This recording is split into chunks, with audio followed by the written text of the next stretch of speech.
As we start this final session of our time together, I hope that this has encouraged you and maybe even shaped the way that you pray. I know that for my students who have had the opportunity to pray the Lord's Prayer over the course of the semester, it's impacted them in a number of ways. Obviously, for some of them, in deeper ways than others. I'd love to actually hear from you. I'd encourage you, if this is something that has shaped you, I'd love to hear back feedback from you. Feel free to email me here at Ozark Christian College or reach out to me through social media. I'd love to know how this has shaped your prayer life. Again, as we look to Jesus, not to me, and we ask the question, Lord, teach us how to pray. We ask him that request. As we come to our final session together, we are again reminded that the Lord's Prayer has served as kind of a compass, helping orient us to not only where we are as his disciples, but also where our hearts are in perspective to who he is and what he has called us to be as his people. As we come to our last time together, we actually want to continue to unpack. We want to come to the Lord's Prayer in Matthew's Gospel and unpack these lines.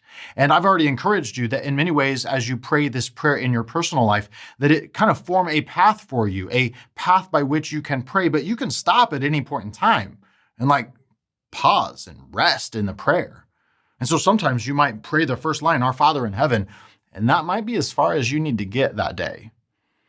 And yet there might be another line that helps orient you. The last time we were together, we said that we wanted to pray, Your kingdom come, and that this prayer actually orients us to the will we have that Jesus' kingdom be established, not only in our lives, but in the world that we live in. And so we have oriented ourselves to him as our king, our allegiance to him as our king, wanting his will to be done, his kingdom built on earth as it is in heaven. It's finally after this that we come to verse 11. And so, Father, King, the one who leads us, give us this day our daily bread.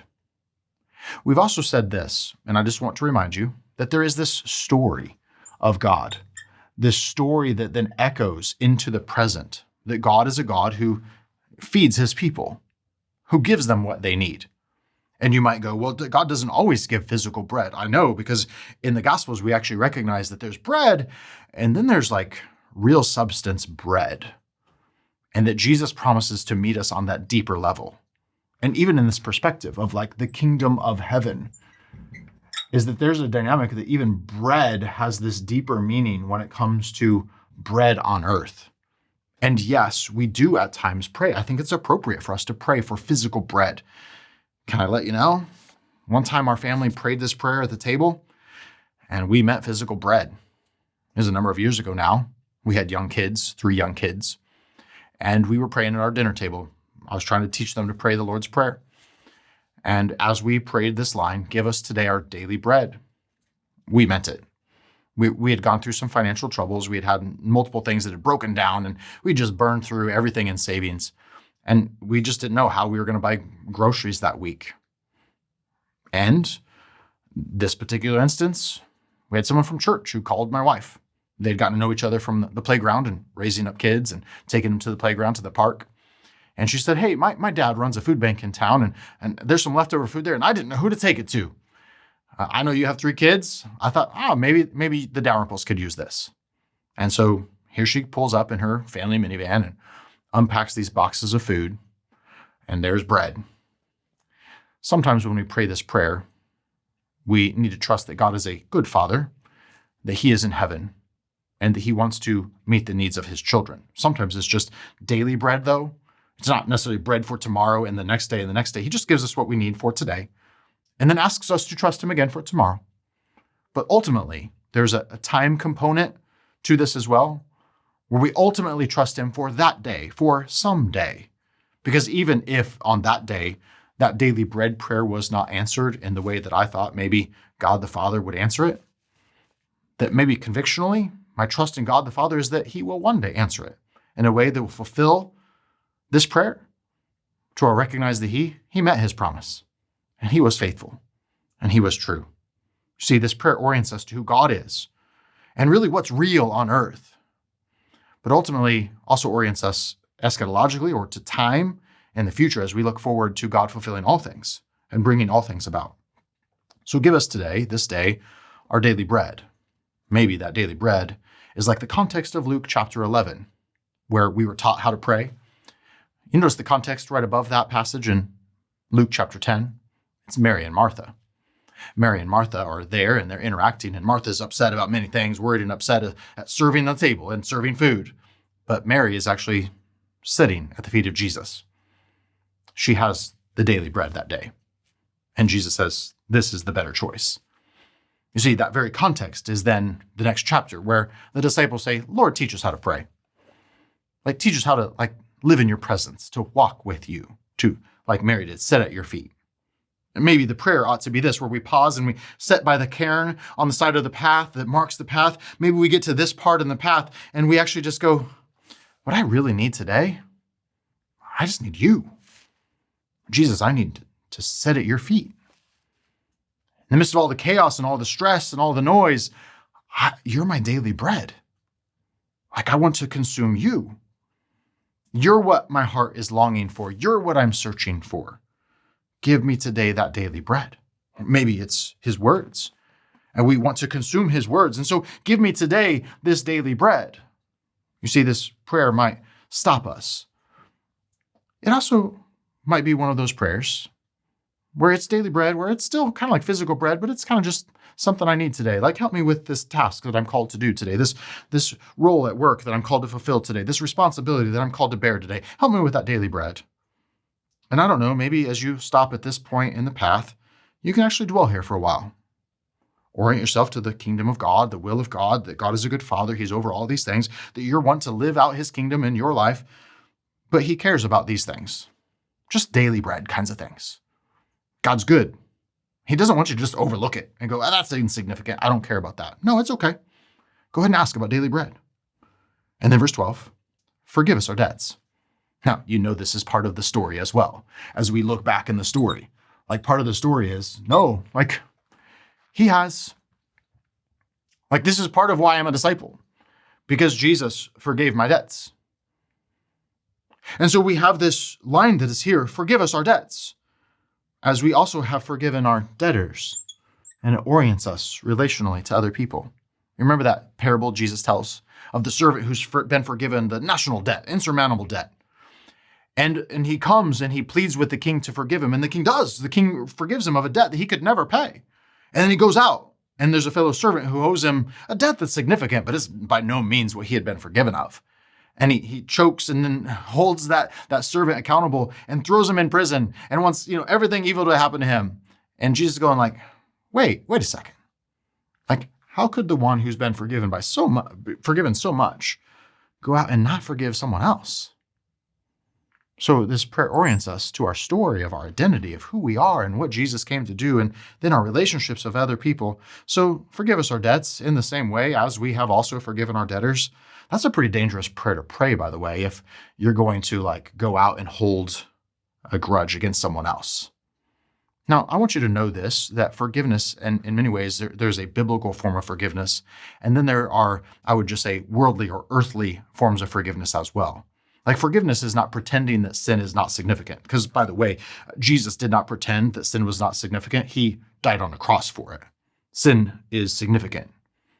It costs dearly. And so at some level, forgiveness is not just saying, oh, no big deal. Forgiveness is saying, no, it's a big deal.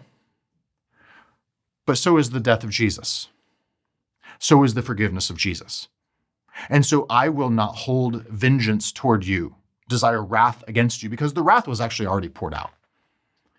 But neither is it a turning of our eyes, blindness to say sin doesn't matter, or that sin at some level doesn't have consequences, that sin doesn't bring wounds, because it does. And so the cross of Jesus takes sin seriously, and yet it also pays the price for that sin, pays the price for my sin. And if Jesus forgives my sin, perhaps I can forgive your sin. Because if he paid the price for my sin, then his blood was surely valuable enough to pay for your sin. You see, the problem is sometimes I hold other people's sin as far costlier than my own. They all cost. They all cost dearly. And so in this prayer, it reorients us to be a forgiving, grace-filled people who recognize that this is a broken human story. The world we live in, this horizontal axis point that we live in, yeah, it's messy. It's going to be messy. And maybe today, as we come to kind of this last few lines of this prayer, maybe Jesus is calling you to forgive as you've been forgiven. Here's the last line. And lead us.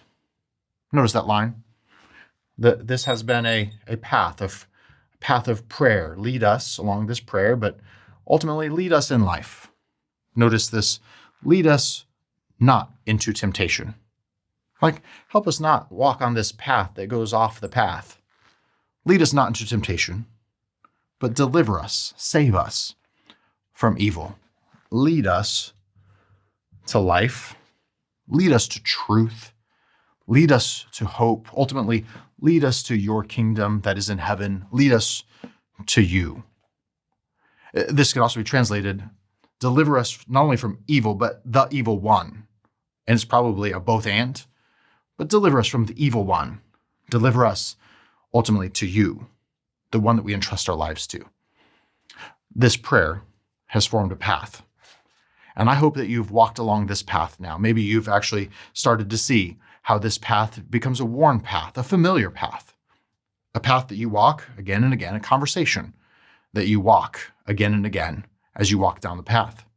And that sometimes you get off the path and actually the prayer actually puts you back on the path, moves you back into the relationship, back into discipleship, back into allegiance.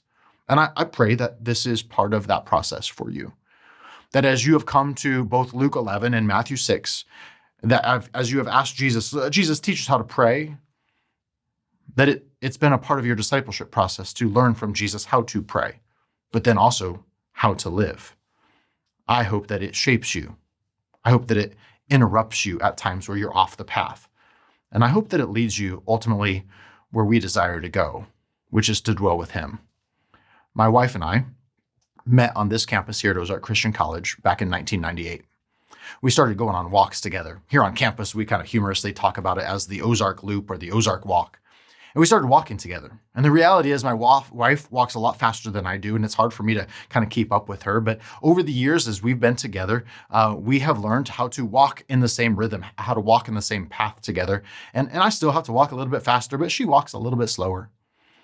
And the reality is that we walk more like one another today than we ever did when we first met in 1998 as freshmen here on this campus. My reason for telling you that is this.